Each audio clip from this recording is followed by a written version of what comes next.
Live, go live.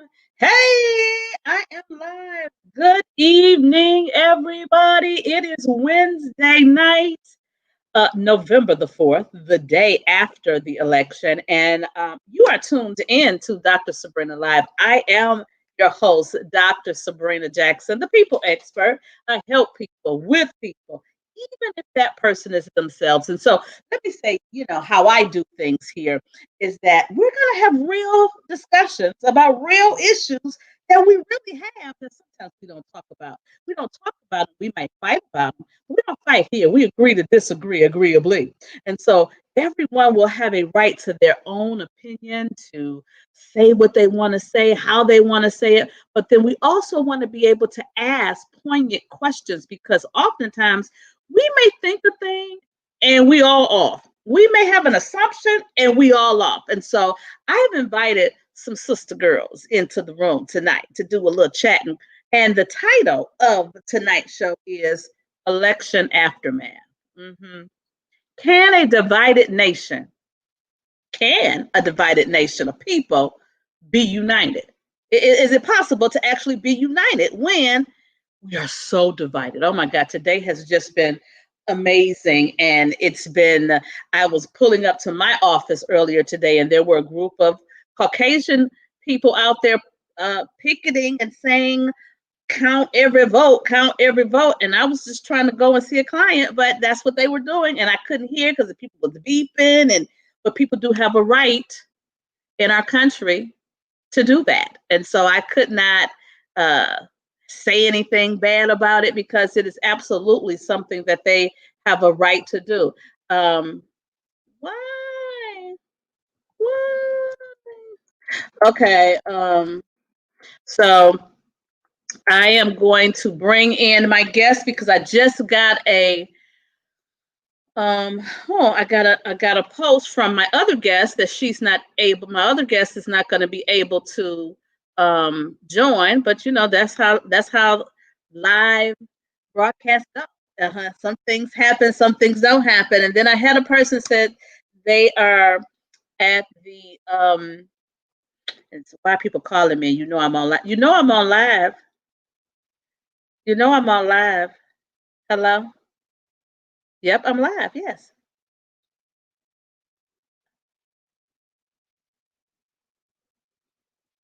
Okay.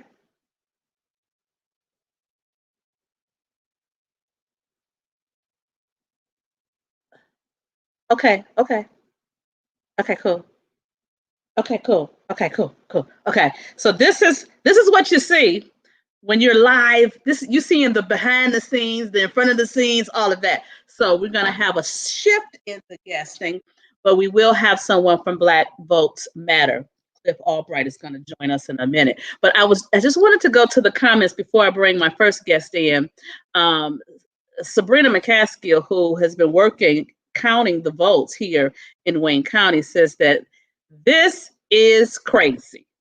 She said that she is still there, and a challenger from the Independent Party has been bothering them. So there are challengers there on site saying, stop counting, don't count beyond this point, all of that. And so, it is what it is. But we are going to go live, and I have my first guest. And my first guest is Dr. Linda Lee Tarver. She is an advisory board member to Black Voters for Trump. Yes, I said it. Black Voters for Trump. And she's also a member at large for the National Federation of Republican Women. And so I'm going to bring her in. Hey, Miss Tarver. Hi, how are you, doctor? One doctor to another doctor. How you doing? Yes, thank you for having me. God bless you.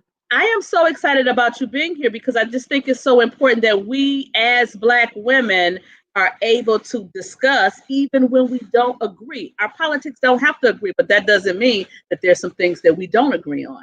That's Would you agree right. with that? Okay. And so I'm going to bring in my second guest who I thought wasn't coming, but I see she's on the phone, but I'm going to bring her in. Miss Latasha Brown. Latasha Brown has been seen everywhere on everything because she is the co-founder of Black Votes Matter. And I'm just going to bring her on in. That's my sister, Latasha Brown. How are Hi, you, Latasha. Sabrina Love? Hi, sister. How are you? How are Did you you? It's a pleasure did you meeting call me you. Sabrina Love up in public? Did you do that in That's why public? I did. But you still Sabrina Love for me.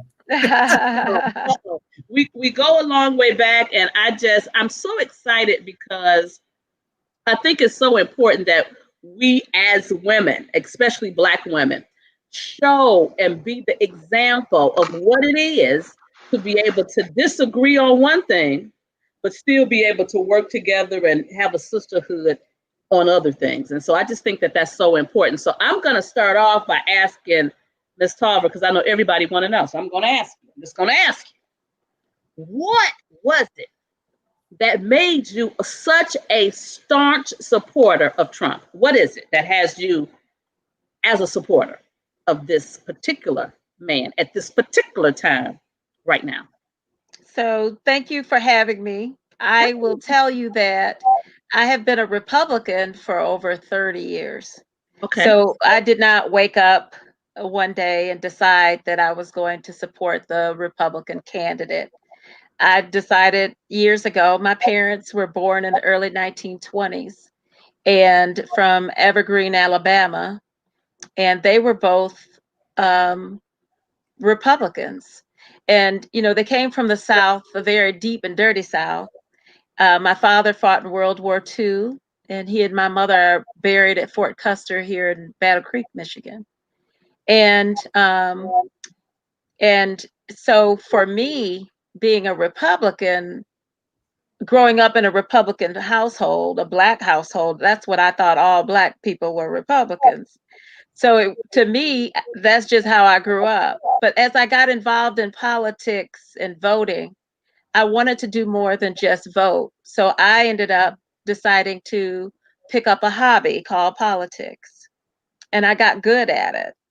And because I got good at it, I was raised in the church. I'm a Christian, I'm a Sunday school teacher. And so when I decided to join anything, I look at what they believe.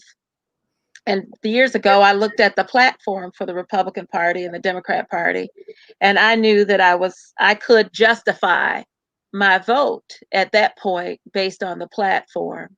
And so every 4 years, the Democrats and the Republicans get together and they lay out a platform. And I read it every 4 years. I am faithful to read it every 4 years. A lot of people don't know that it exists. A lot of people have never read their political party platform. But I decided that I would. And when I got involved in politics, I wanted to teach others the differences between the platforms. And so I support this president because he is supporting the platform that I subscribe to. And so organizations that I belong to, several different women's groups and what have you, I decided to read what they believe. And so mine more aligns with my values and who I am. And and so that's why with this particular president, it's not his platform, it's the Republican platform. And it is if given to him to implement. And so that knowing that information helps me share why I support as part of Black Voices for Trump. Was able to support the platform. I am pro-life. I know there are people who are pro-choice. Abortion is legal in the United States. So I'm not hashing that, but if I have my druthers, I'm going to do politics toward the things that I desire, that I believe will help in those areas. I am pro-choice when it comes to school of choice. And I believe in charter schools. I was a school of choice parent. I live in the city of Lansing, and the school district has been failing a lot of young people. And I got up at 4 o'clock in the morning, to take my children to another school district so that my children can graduate with honors and full scholarship, which they did. My daughter graduated from Michigan State, My son Howard graduated from Howard University. And so I attribute that toward the ability to have a choice in education, not having to sell my house, but to be able to take them into a school district that was a suburban school district. And so I look at some of the issues and policies, and so long as the Republicans are holding those and they have set them, these are the platform, then that's the presidential candidate that I would support. And that's why I think that a divided nation of people can come together after the election. They get behind their platform or their person, and then coalesce around the leader of the nation, whoever it is. And so that's the sport that I'm in. So it's it's my hobby, but that is why I think that yes, we can unite. We don't all have to be working toward the same policies, but we can be passionate about the ones that are passionate for us and do something about that. And if we see injustice, as a former Michigan Civil Rights Commissioner, I'm not into injustice, inequities, or racism at all. And so I'm not promoting those things, but I also have a seat at the table to be able to affect the change from within the Republican Party at a better advantage and disadvantage. And I think that we all need to be, especially Black people, on both sides of the table. We do ourselves a disjustice by sitting on one side of the table, letting them hear just a few, too and few, and that on the other side of the table, we are being muffled and stifled. And so I think that is where we can get together. Okay, I'm gonna stop you because you gone. That's how we do, we get That's okay, yeah. Just cut me off. Hey, listen, I'm the youngest of 10. Cut me off, okay? I'm all right. Just say, girl, be quiet. We done. Being in those big families. I know. Youngest of 10, you got to cut me off.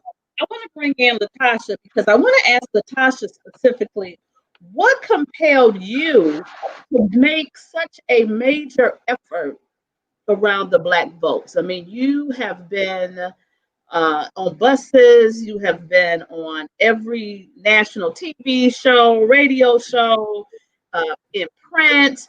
What was it that made you come together and found this particular organization specifically about the Black vote right now?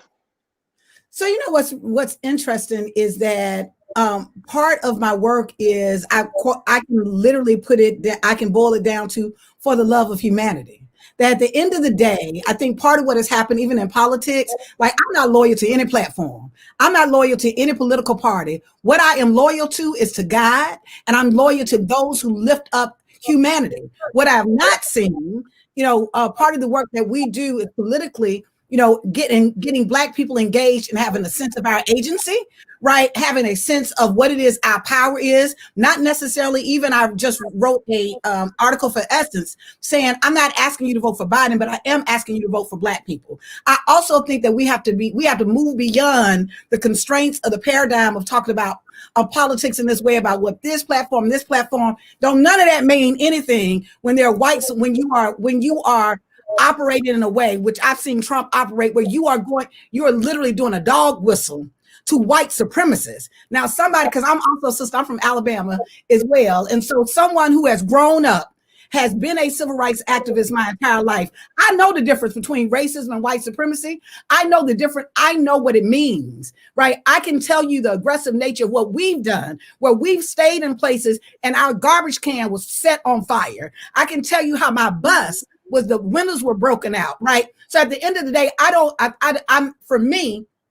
I'm not creating false equivalencies. My interest is, how do I empower Black people, right? And the first piece is, if it is hard for me to even take the Republican Party, and this is not for you, sister, because I do feel your energy, and I'm glad to have this conversation, but this is around the platform. We're going to have to be honest, and we're going to have to be honest. It is hard for me believe that this country and that this party is pro-life when there are babies right now that God created that are in cages as if they are animals, and we're not outraged because they got a different passport, that there are women who were given forced hysterectomies, right? I know a little something about that. Ask the folks in Tuskegee, ask Black women, literally, if we can go down the history of that. So to act as if that is okay, and that is just a platform, we have to literally step up, right? Because God is calling us to a higher purpose that is beyond somebody's platform, is beyond a political party. It has to be rooted, though,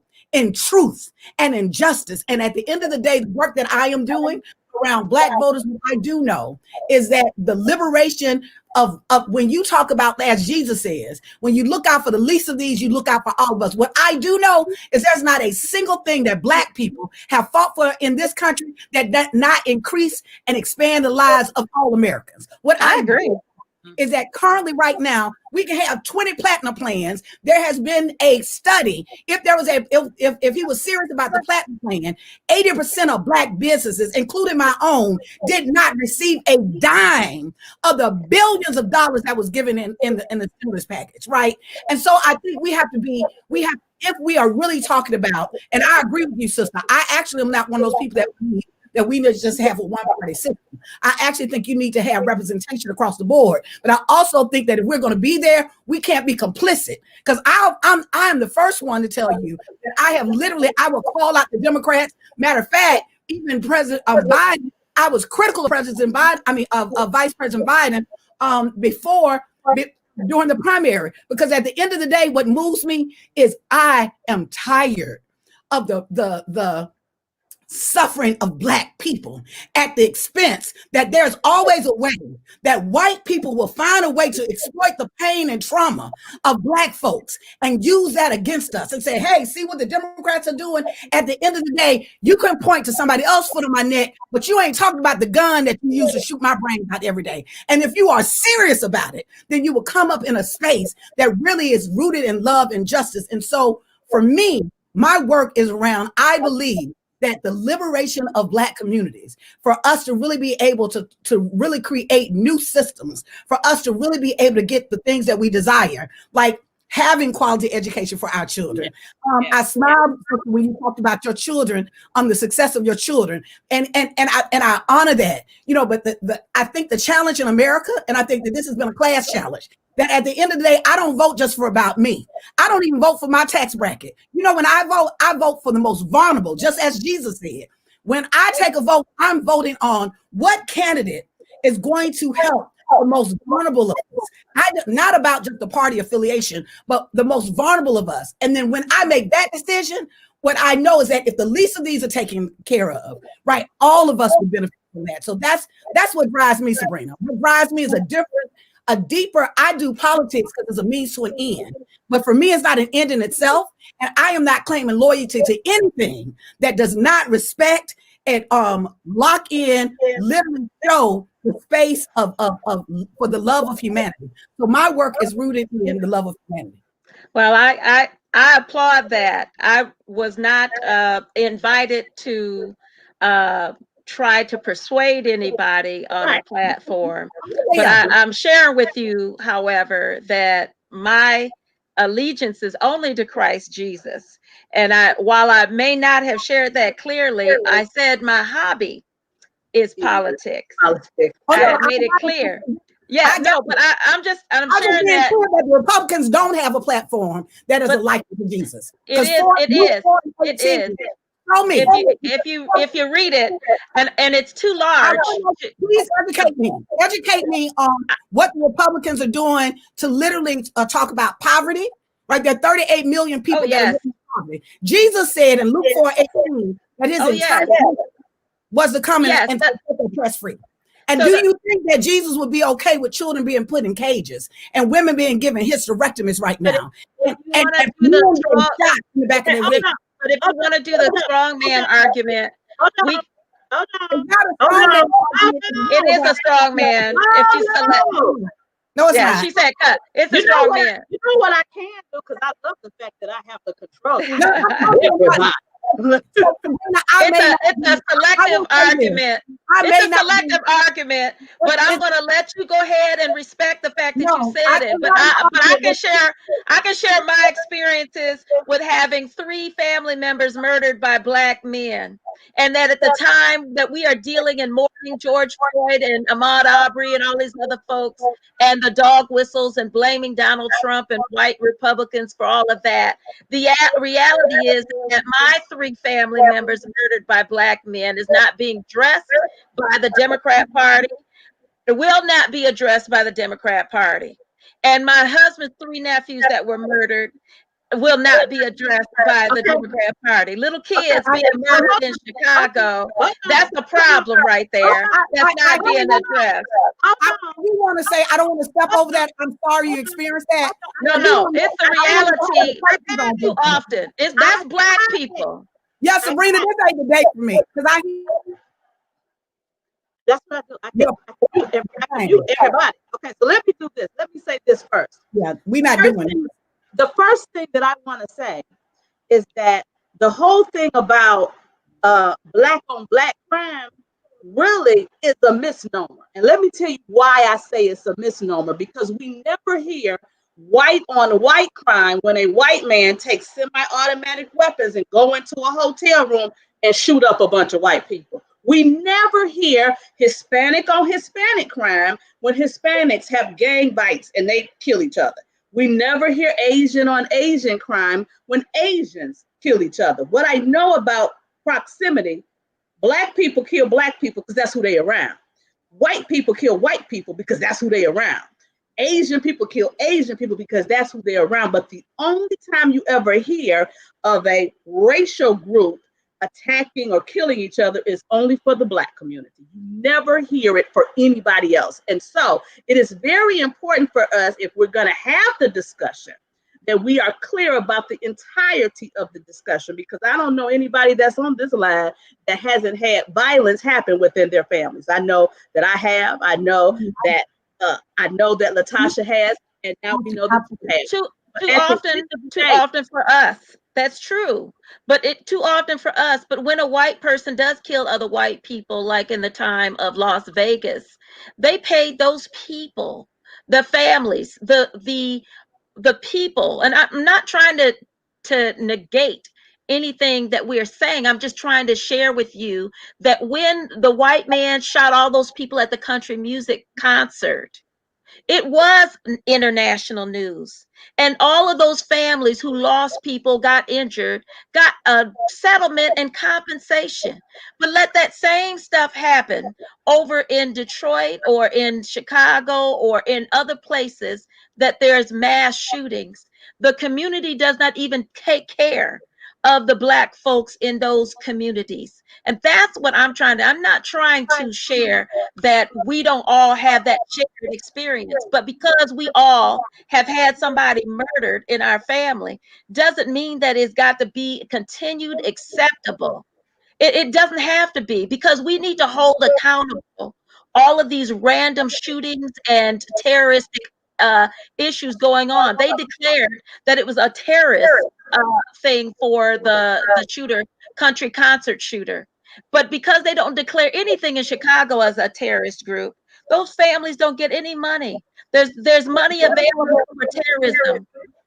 Money is available for terrorism, and yet when my people get shot up, 3 people, 5 people sprayed in the streets, Black folks get nothing. And that's why I'm trying to share with you in terms of the differences. Let me say this, because I am familiar with several things that are happening here in the Detroit area, and that I know there was a case that has made national and international news about a 6-year-old who was killed execution style. What I do know is that there is money that has been given to that family. And so some of the things that are happening in a silo, and we don't know about it. So I do believe that we have to have the conversation. But the other thing that I want to really jump into is that once we get on these conversations, it seems like we begin to just cancel out each other. It's like, I'm not going to talk to you. I'm not going to do this. I'm not going to do that. And so that I cancel. think that's a good point. I know I'm gonna have to leave because I'll be honest, I don't have the bandwidth for it. And it's not about canceling out. Matter of fact, even the sister, like I'm saying this to you, and I mean it sincerely from my heart. I didn't step over. I heard what you say about your family members, sisters. I'm sorry. I'm sorry that's happened to you. Right. I am sorry that you've experienced it. Just as Sabrina has said, we've all experienced that. What I'm not prepared to do, and this isn't about you. And so I think part of what winds up happening, Black people collapse. I'm talking about the Republican Party. I'm talking about Trump in particular. And Trump is a grown man. He don't need somebody to have to defend him. If there's some things that I'm raising that are not right or not true, then that's fine. But this isn't directed at you. It is my entire life work. It's been based on fighting against social justice. I've been consistent.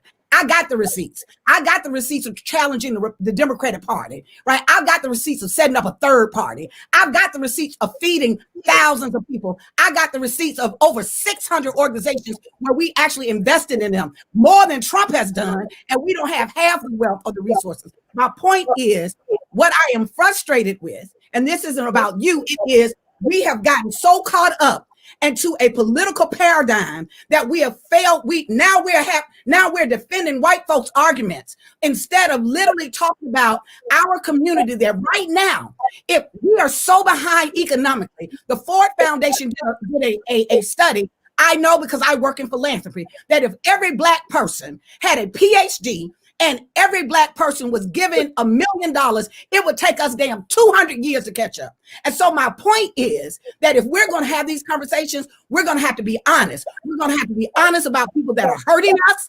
If I had COVID-19, I have an auntie right now that raised me that I'm scared to go visit her. For a man to get up here and to not handle this when thousands of folks, I've been down to Albany, Georgia, where I know one man who has lost 8 of his family members. No, it is not okay.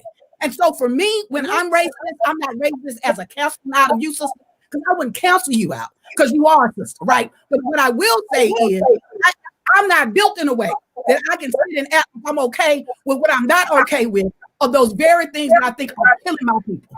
Yes, I am passionate about that. And so anyway, I may not be the person, Sabrina, to be in this conversation because I don't want this sister to feel attacked. That is not what my intention is. But under no circumstances am I going to sit in this space to love God and love truth and act like what Trump is doing that has created tremendous pain for the people that I work with, the folks that I'm out with, and my nieces who are working in a hospital, scared every day and can't even hug their mama. No, it's not okay for me.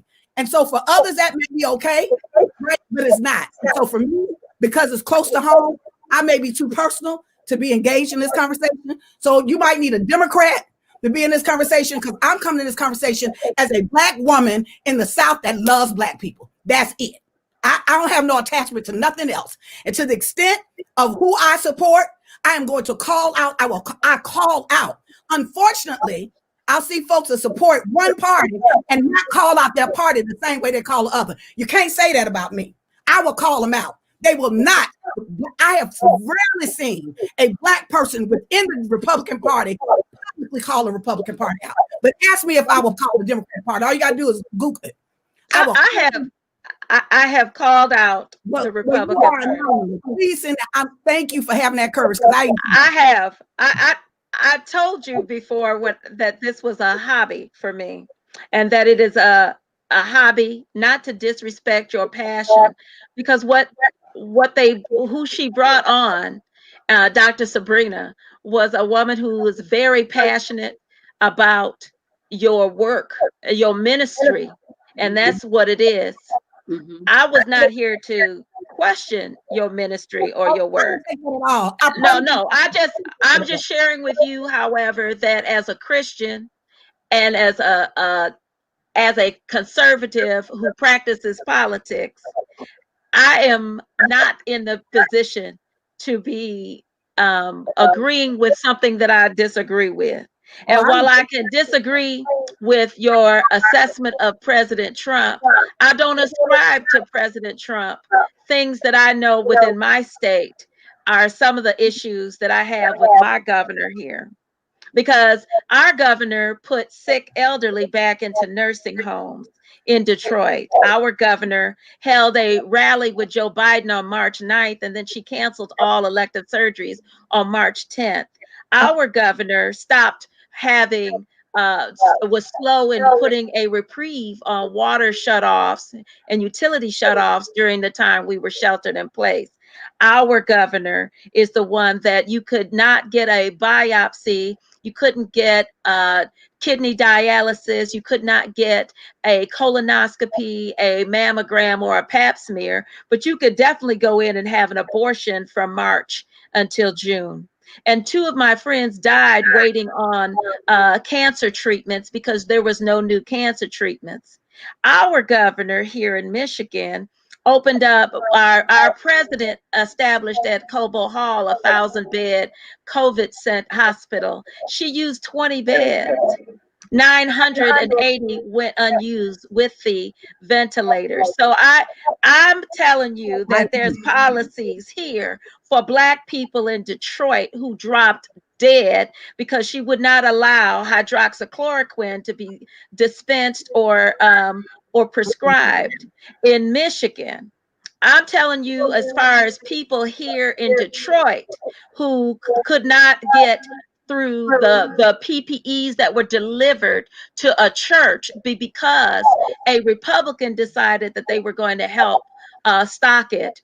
She canceled the delivery of food and supplies to Black folks. I'm telling you that a Detroit state rep, Karen Wissett, who is still working very hard in Detroit, thanked the president because she went underground to get hydroxychloroquine, saved her life, and she thanked the president, and they removed her from her Democrat caucus.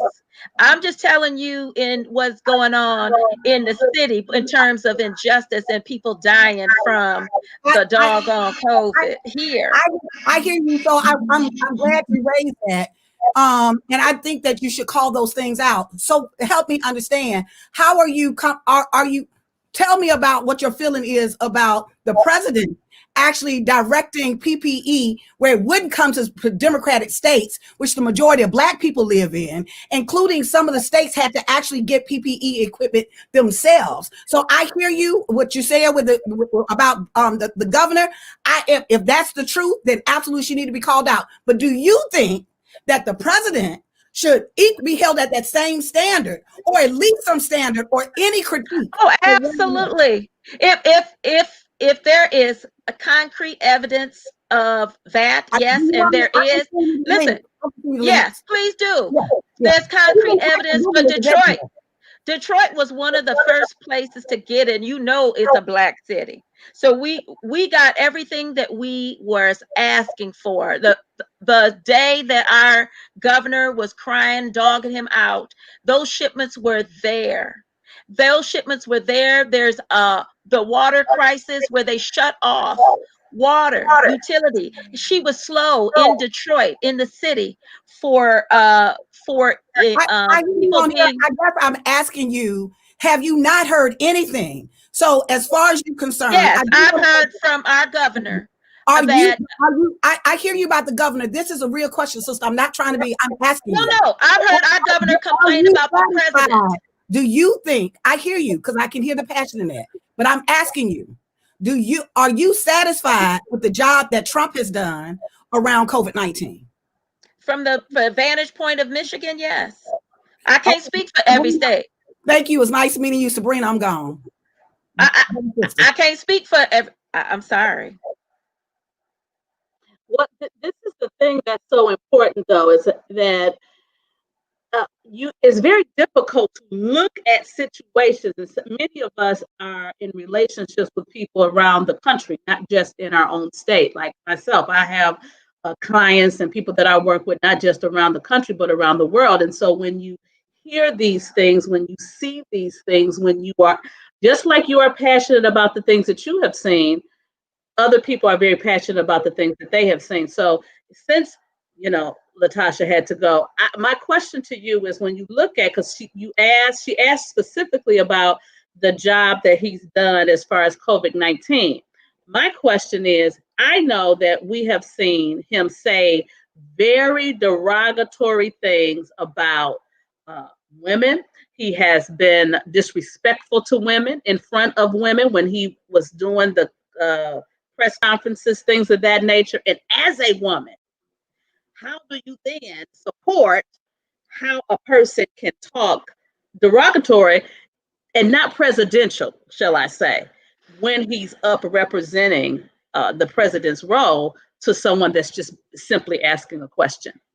I I hear you, and I'm telling you, everything that comes out of this president's mouth, my president, our president, everything that he has tweeted, I am not co-signing, signing off on it. I don't want people to even get that impression But that I he think that does no people do. wrong. But I think that people do.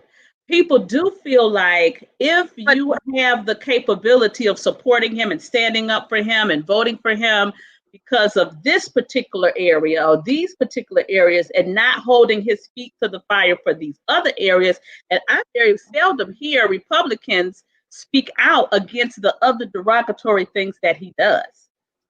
I have spoken about my governor. I didn't vote for her, but she is my governor. I've spoken out against my governor's policies, but I pray for her regularly.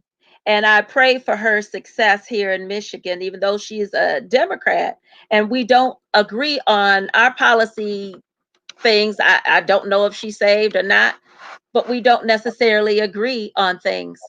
My point is that I am not here to nitpick everything that I disliked because it would take too long that Donald Trump has said. It would take too long on this program to hit every single thing that our president or even candidate Donald Trump had to say.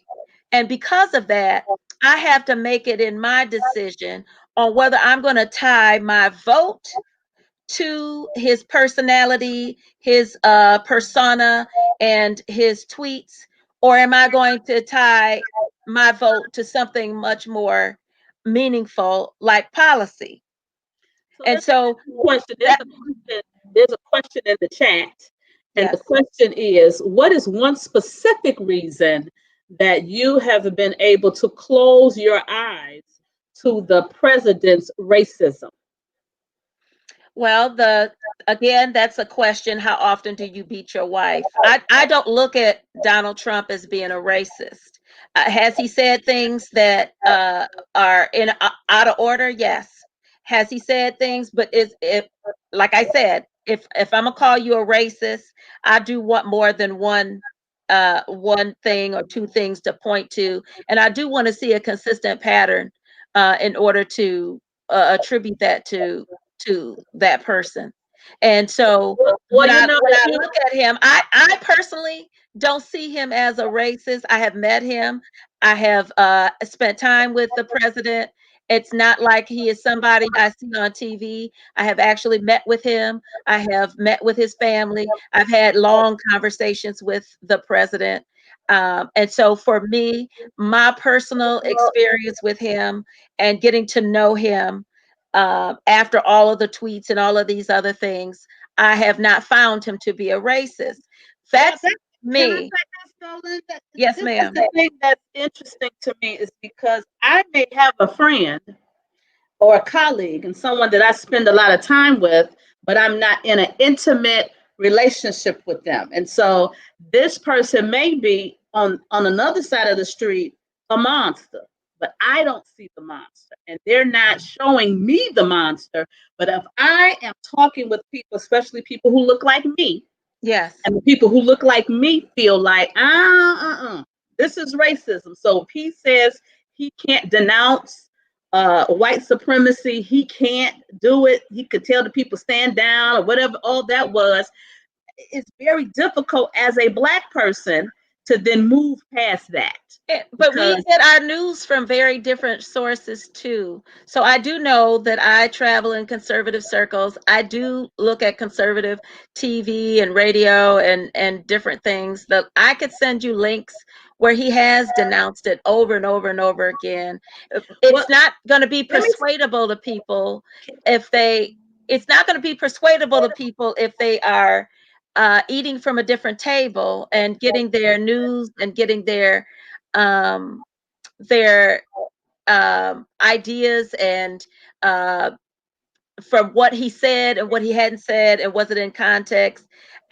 I'm not trying to say that that if people feel that he's a racist, I'm not here to share that he's not to you.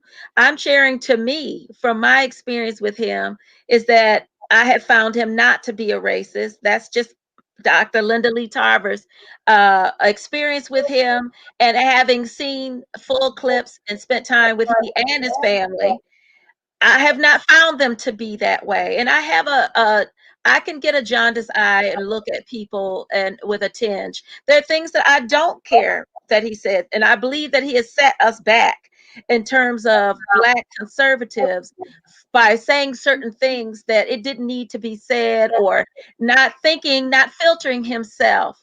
And so there is um, a burden and at times, but I know he's got to stand before God himself and give an account, and he's got to stand before the people and give an account. Well, it's I know interesting because one of the things that I remember he said, and I am like, I'm much like Latasha. I watch all news, so I watch conservative news. same here.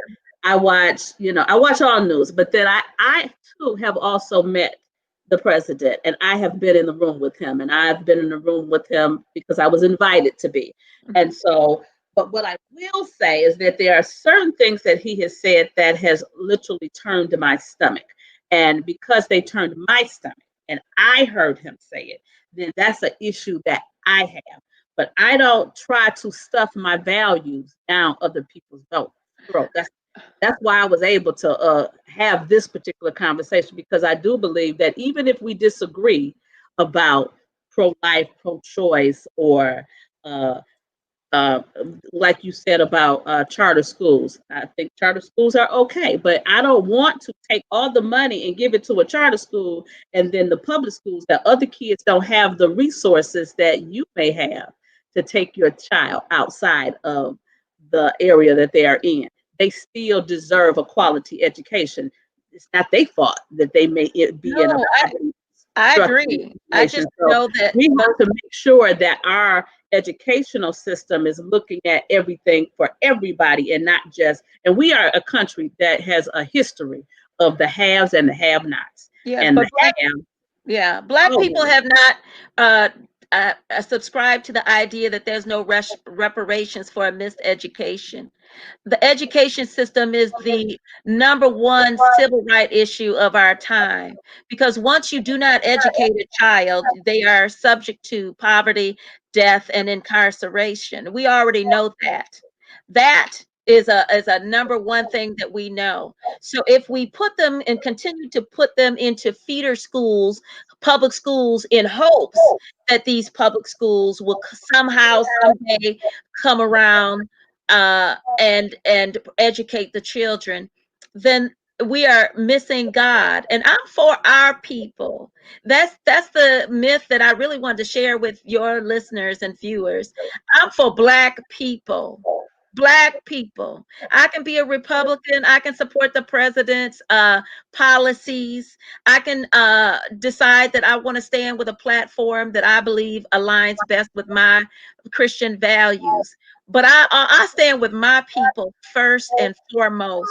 And there is not a day or a time that I do not concern and pray and work very hard as Latasha's doing. She is a shero and should be given an award for her efforts and her life's commitment to the people of God and to the Black folks in general. And so I didn't want her to get off not knowing that I have great regard for her work and what she is doing. But I don't ascribe to the president every ill of our people. It's before him. We've had these issues before Donald Trump. And I promise you, I don't want to see them after Donald Trump. I'm getting sick and tired of being sick and tired. And I believe that when I see what's going on, we settled the right to read suit in Detroit. Those children in Detroit sued for the right to read. And the settlement checks came this year because they could not learn how to read. I am not concerned about some corner store school, public school in the inner cities with roaches and rats and not educating the children. And they go through 6 hours a day and still can't read and write. The devil is a lie. And Helen Keller was blind and deaf and learned how to read. And Frederick Douglass was a slave and learned how to read. And then they want to put on these little children. You got to have a 2-parent home. You got to have support. You got to have, no, you take my child, teach him how to read and write. If you don't do nothing, teach them how to read and write. I don't care if they learn math. I don't care if they learn how the biological systems and how many genders you can have in a lifetime. All I want you to do is teach them how to read. And that is what is not happening in these public schools in our urban areas with people who look like me. And that they not need another day need to go by to allow that. And my daughter works for CPS. CPS, 80% of abuse and neglect, especially for Black children, come from teachers. Those babies need to be back in the schools. And we sit up here arguing with the president over whether or not we should send the babies back. Send them back to school so they can have breakfast, lunch, and have somebody call CPS when they come in at 10 years old pregnant. Call CPS when they have iron marks on their bodies. That's where 80% of CPS reports, at least where my daughter works, is from school teachers. And ain't nobody got their eyes on them babies. And so there's bigger issues and policies that we need to talk about as Black people. And we strung out on Donald Trump. I'm not going that like that. And I love my people. And this is how we can be united people. When we decide what is best for our people. I don't disagree with Latasha. I agree. I think I could work with her and on her groups with you and everybody else and get some stuff done. But we're going to have to change our passion into policy and make sure that we demand that it get implemented because that's what it's about. This is a challenge, and I got a couple of comments that I want to get to because when people have chime in and have comments, I really want to get to them. But one of the things that I struggle with is that, like you said, we've had issues before Donald Trump as a people, and hopefully after Donald Trump, we won't have the same struggles. But oftentimes, what we don't really get into is the systematic racism that's in place. And so I really haven't seen any policy changes that are impacting the systematic racism. Just for instance, I know there is a housing law that had went in the suburbs when they built new houses that a certain portion of those would have to go to low income individuals. Trump changed that, and his words exactly, because I heard him say it.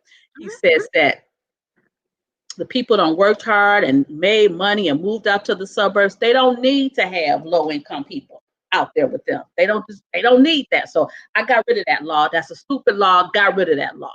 Well, actually, what I've learned and what I know is that the number one way to teach a behavioral or a social skill is by modeling. And so you have to be able to see a thing in order to really believe that you can be a thing. So sometimes those families need to be in proximity with families who do it differently, who do have it differently, so that they can have a model. Because if you are all in the same boat of poverty, what is your vision to move beyond it if you don't have a way to see it? And so that particular policy for me was like, well, so what we doing for the folks that still are in poverty? What are we doing for them if we've taken this off the table as a possibility? And so one of the questions so it's a bunch of questions. Okay. One of them says, how can your guest honestly state that she's for Black people and align with the president who knew nothing about Black Lives Matter until recently? And then someone else says she's misinformed on the intersection of the child welfare system and the communities of color, and that how we are targeted and abused and at disproportionate rates. And so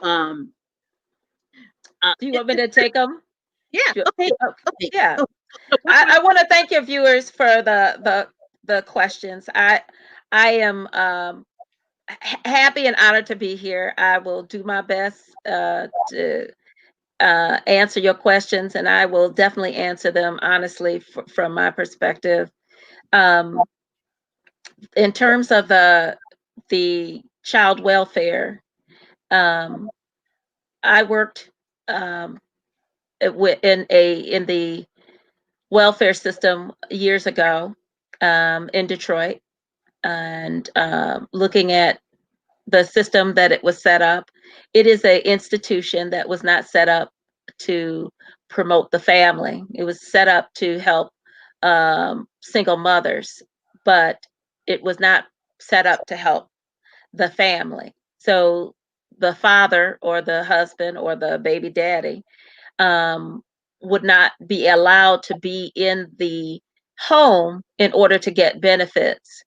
And so those policies have really torn apart and really changed the dynamic of our family structure. So, in order to feed my 2 children or 3 children, I had to be single, and I had to, in order to get Section 8 benefits or some other benefits, I had to set my the father who needs to be in the family aside.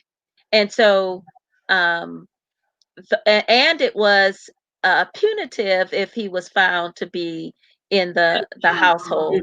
And so that type of racism and systemic racism especially harder hit the inequities, because it was not just injustice, it's inequities. Because ours inequities is when you have such a breach in the differences between how who's impacted. And so those inequities um, are what the Platinum Plan, what the president is working on, and what people who are in his ear and people he's set around his table, some people who don't like him, but people who is doing what they need to do, but he's bringing people to the table. What is missing in a lot of places with respect to the what I believe is called integration into these suburban areas, of allowing people with Section 8 housing to integrate. And I believe in integration. I really do. But some of the things that, from my voice and vantage point where I live, there needs to be people around the table like Latasha, like yourself, Dr. Sabrina, who can give unintended consequences for decisions that are made, because decisions that are made in a bubble around people who don't have the life experiences, our voice is not at the table. And so I'm sharing with everybody, be at the table. Somebody needs to be at the Trump table. If you really want to see some changes for us, be at the table. You can question my love for my people. That's on you. That ain't on me. I can sleep at night knowing that I'm doing what I can. I know who I am, and I know where I came from, and I know my people, and I'm a proud Black woman. And so I don't need to have a black card or go through whatever. Walk in my shoes if you dare. But I'm telling you, we have to be about the business of being at the table, speaking to the issues, and not being distracted by tweets, and not being distracted by. It's difficult not to be distracted. I know it is. I'm gonna tell you. I'm gonna keep my eyes. These eyes are gonna be on the prize, because I get nowhere with my people if I get distracted by the tweets. I can't feed my children, because I'm telling you, there's times I didn't want to go to work, and I got my behind up, being dogged out, they almost trying to fire me, my job, being called all kind of N-word by our boss. And I'm telling you, I don't get distracted. I'm trying to get my check, handle my business, and do what I need to do. And so if you want to do for your people, you need to be on both sides of the table. And so you can speak to the power brokers. And so you can have your voice and say, have you considered the possibility that this is not a negative thing for Black folks to go into these suburban areas to carve out a space for integration into these communities. That's what is going to be a better conversation. And let me show you the numbers on why we think that it works. Let me get some other people like Latasha to show why these things, these policies make sense and where they're working at. And maybe you should consider a pilot, Mr. President, so that you can see over the next couple of years, see the pilot and the lives and the impact on lives by cultivating a Black suburban initiative where families who would normally be caught in a situation of poverty or impoverished area can live and contribute and be a part of a community and add diversity to that. So that is part of the dialogue that can happen. But if you are distracted and not at the table, it's just complaining. And I got too much work to do. Well, let me say this. I don't think that it's necessarily just complaining. And let me tell you why. Because several women that I know, myself included, people who know my story know that I've been a rape victim, things of that nature. And then when you hear the president in his own words say that he can grab a woman's hoo-ha whenever he wants to, that's not just distraction to me.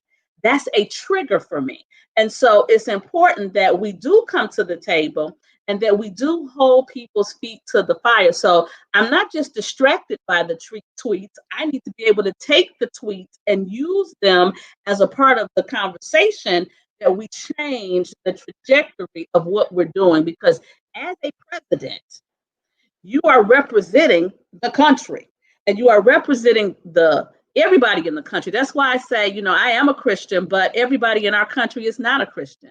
And that's why it's called the United States of America, because if I use just my lens, then people who are Muslim wouldn't have rights, or because their viewpoint and their vantage point is different. But the reason people come to the United States is because we have something that is called freedom and liberty. And so we really need to reimagine liberty, because it just seems like liberty now is only for the folk that have money. I don't even think it's necessarily a race issue anymore. It has become the haves and the have-nots. And that is becoming wider and wider and wider. And so we really have to be able to talk about it. And trust and believe, I am one who really believes that I can't stuff my values down other people's throat, and I don't try to. But I also think that this thing about cancellation culture, the historical issues for voting, the fact that we got folks tripping right now just because people are just trying to lawfully count votes that came in through the mail because of COVID-19. People had to mail their stuff in. I know for myself personally, my son doesn't live here. He's working someplace else. So I sent him his ballot, and then I overnighted him the ballot, and he overnighted the ballot back to me so that I could, it was sealed and everything, so I could drop it off. He sent it on the 24th of October, overnight, paid the overnight fee. It did not get to me to November the 2nd. Wow. That's amazing. I'm like, well, what? And so then if it said, because of course it was postmarked on the 24th, because that's when he sent it. But if we're using this new thing that if it wasn't at this point by this date, then that vote doesn't count, is that really fair? I mean, we got all these issues going on, and we have to be open to listen to everybody's point of view, not just the point of view that matches mine. Yeah, the Billy Bush interview that was recorded for Donald Trump was 20 years ago, and he was secretly recorded after he was hanging out with his with Billy Bush. I'm not going to hold that against the president in 2020. Again, you can feel, and I feel you. I've had issues in my life and my testimony, not unlike what you have experienced, and traumatic situations that I thank God the Lord has delivered me from, and has allowed me to move on and to help other women in similar situations. But I am not holding that against this president. Again, I am focused in on what's important for me and what I believe is important for the people that I love, and wanted to make sure that I'm not um, getting sidelined by that. There's policies that, for example, for the Black businesses, if anybody tells you that you are a large business making $400,000 a year, which is what the Biden-Harris plan is, to tax people making $400,000 a year, then you need to go to some of these small businesses in my city and all over the urban areas. $400,000 is no money for a small business. That is not any money. That is a small business. It's not a medium-sized business. It's not a large business. It certainly ain't a mega conglomerate, $400,000. And so raising the taxes on people making $400,000 a year is going to cripple the Black small businesses that were making great strides before COVID under President Trump, especially Black women. And so these conversations I would love to continue to have, because I'm not dealing with I know people are like, look, get with the personality, say something about Trump. I'm talking about people and policies, and our policies need to be for us and by us. And so until we come in agreement on where we can come together, I think we can come together on certain things and promote those. I know that you met with him, you met with his family. How many African Americans are in his cabinet? Do you know how many African Americans are working in his cabinet? I don't have a number. I don't have the exact number. I do know Secretary Carson. I do know some of the people who have been appointed. Terrence Todd, Pastor Terrence Todd from Michigan, Calhoun County. Kelly Mitchell with the Department of Energy. She's a presidential appointee.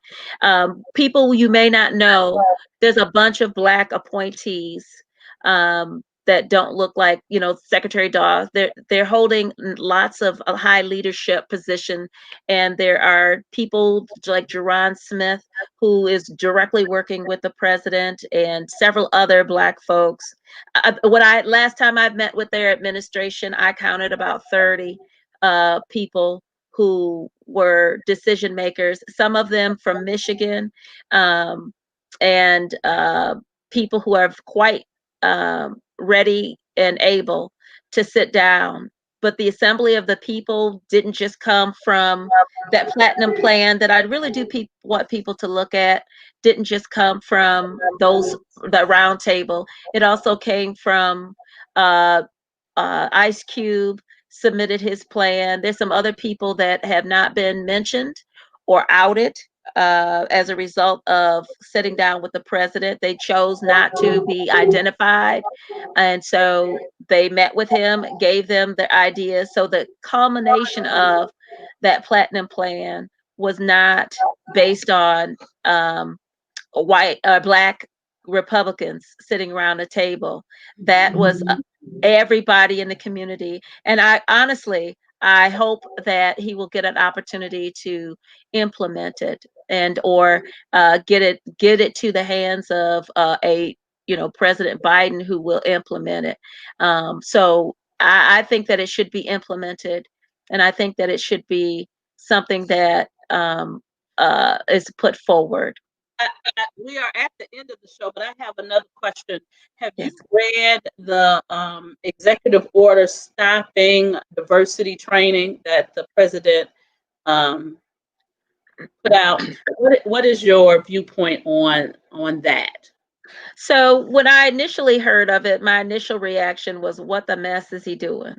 That was my initial. Dear Jesus, Lord have mercy. What is going on here? And so that was my initial response to it. But then I looked at what is trying to be accomplished by it, by requiring these diversity trainings, and what is in it, and what message it sends. And I love my party. I'm not, I'm not a carrying water and all of that other stuff, but I love my party for a variety of different reasons. But as a conservative, I don't think that we benefit from having white people draft what should be considered diversity.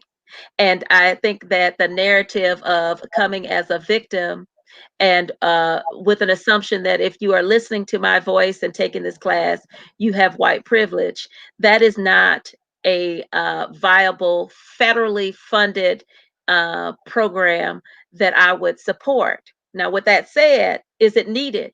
The answer is yes. Is that particular program needed, and in the way that it is delivered? Because we can't just say we do something, check off the list, we done got it done, yeehaw, we got a diversity plan. No. So now someone just said, now let me say this, let me go on record, because people who know me know this. I am a certified diversity inclusion trainer. I train and talk about differences, but I talk differences, and differences is not just color. And you need to have your program needs to be federally funded, because this your is program. When I looked at, because somebody sent it to me as soon as it came out. So I sat and I read it. I read the whole thing. And so, yeah, I don't necessarily talk about privilege and all that kind of stuff. However, there is a such thing as privilege. There is. And so you have to be able to, again, put things on the table. But the way I approach difference, I start with the framework of difference of temperament, because oftentimes people think that they have an issue with somebody because of the color difference, and then you take the temperament test and the person is in the same group you are. So now you're going, we got more in common than I thought we did.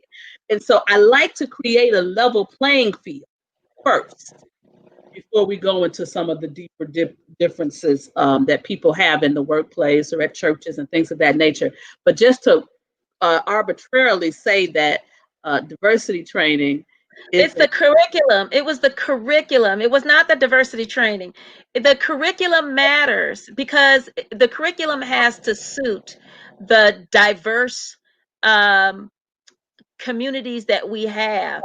And in order for you, just like you are skilled at keeping a positive. I love you, girl. I just met you, and you are like my shiro, because you handled me and Latasha and our differences, and even so kind to me now, even while you might disagree with 90% of what I'm saying. You've been nothing but gracious, because that is how the Lord built you, and B, and gifted you. But you are a practitioner of the work that you do, and you are able to draw people in and talk about. I feel very comfortable being on your program.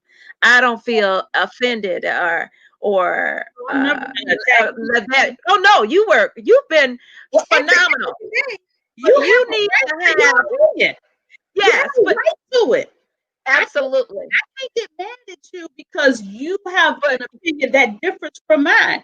And it may not differ from mine on every point, but the points that we differ on are just the points we differ on. But I am never going to say, I think that one of the things that I love from, what's the judge that just passed away? Ruth Bader Ginsburg, yes. And that they were fundamentally different in their viewpoints. Yes. but they were great friends. Yes, they were. And so Yes, they that's were. what I really wanted out of us coming together to talk about things that, yes, we may not ever agree on everything. Yes, yes, However, we can still create the space that we can honor each other, that yes, we can go out and have and break bread and have discussions and dinner, because that's how we learn. I yes. learn so much from people who aren't like me.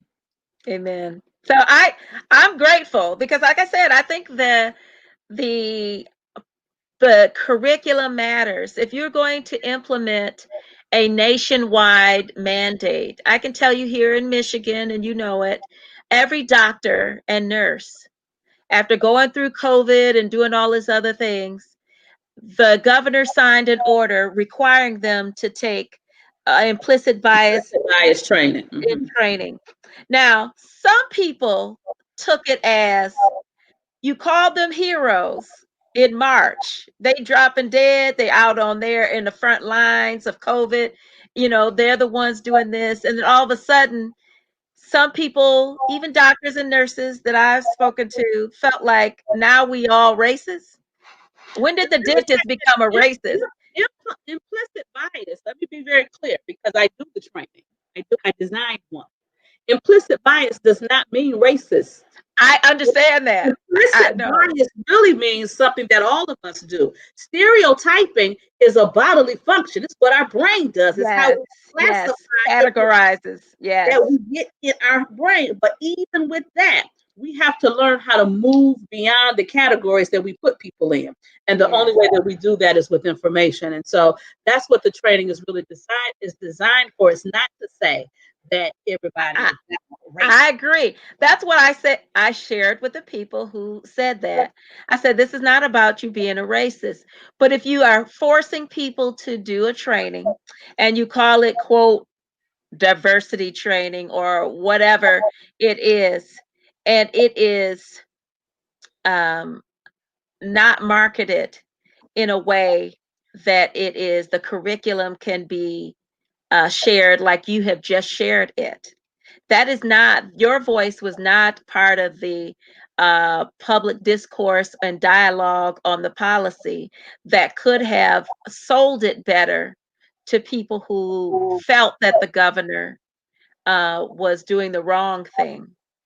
And what she tried to do was to say that we need to make sure our healthcare system, particularly with COVID, is not biased against people of color, because there is a reason why we were dying in an usually higher number and an inequitable number, and at an increased number than white people. And it was destroying and ravaging our community in particular. And so how we are promoting it and different things like that, we just need to be careful. But some of these curriculums that have been passed are to say we did it, but not necessarily having the results and the substance that needs to happen in order to make the change that we desire. To have a training that the federal government pays for so people can go and do their dog and pony show and get their little government check for doing it might be great for 1 and 2, 3 people, but it is not going to help if the people being trained are not getting out of it what is intended to get out of it to help us. And so that's that they should start with a pre-test to see what folks know going in, and then have some effective information, and then do a post-test, because that's going to give you the data that you need to show that it has had an impact on the people who have received the information. And oftentimes, when I show up, I say to people, I am not here to teach you how to deal with all Black people. Even though I am a chocolate sister, I can't tell you how to deal with all Black people. But what I'm here to tell you is how to deal with differences. And at the end of the day, as we are closing this discussion, one of the things that's so important is that we learn how to move past our differences, because we're going to always have them. If I may, yes, if I may, The question is, can a divided nation of people be united? And the answer is yes. As much as the warts that we have, and like I said, I'm the youngest of 10. So for me, I don't get along with everybody I look like. You know what I mean? I don't get along with everybody I look like. And so it just, we don't agree, and but I love them. And we are united in this, that we are a family. And while we don't live in the same houses, we don't necessarily have the same interests. We don't have all of that the same. We know that we still a family. And that is what we have as the United States. There's some things that are better for me than some of my brothers. Some things better for some of my sister than my other brothers, or some other, it we don't, but we will come together because we have to meet the needs of our family. I The sister Latasha, dealing with poverty, and that is the Lord. The word of God says, if you give to the poor, you give a loan to God. And I know that He will repay her for all the work that you're doing and that she's doing as well, for folks who are struggling, and who are blessed are those who mourn. And so people are mourning. They're dealing with sickness and COVID and all kinds of different things that have affected us in our lives, but God is still in control. And I'm trying to focus in on what I can do with this little life of mine, a little light of mine, to try to let it shine. Okay, And little light girl. so I'm going to try to do what I can do, Well, from the place that I can do. I've been texting with Latasha. She's been texting, and I'm going to connect y'all to. She says the app, Please do. so that you all can see what type of work you can do together. So right here on, I'm looking forward to it. we're bringing the sisters together. Well, we got to bring you in, because I'm serious about what the work that you're doing. Thank you so much. Substance matters. And Absolutely. what is being peddled at the federal government level is a generic, get it done, say you did it, and pay somebody to do it. And it ain't going to help anybody. And No. so substance matters. And that's why I think that as you connect with what you have to offer to the federal government, and it don't matter, honestly, it don't matter who's president. What matters is that this is what our people need. Yes. Here's the policy in particular. And I'll be y'all cheerleader. I'm serious. If it's good policy for us and by us, we're going to put it together. But I'm not distracted by, I don't care. They call me the N-word coming through the door. You better come on and sit down, and here's what my people need. And we have been able to get some results as it relates to education, as it relates to different things that are moving our people forward. It takes time to turn a ship, but if we work together, nobody can stop us. Absolutely. I want to thank you, Dr. Linda. You got a new sister over here. I'm just I love saying. You take care. See you next time. Bye-bye. Well, I just want to say thank you so much for being a part of the Dr. Sabrina Live Show. Oh my goodness, it was alive up in here today. I have gotten some texts from my sister, Latasha Brown, and she is going to connect with Dr. Linda Lee Tarver. I thank both of these women for coming on as we pose this question, because right now we are in a space where things are very turbulent. They just are. And because they're turbulent, we need to figure out how we can bring a divided nation together, because at the end of the day, we live in the United States of America, not the divided states of America.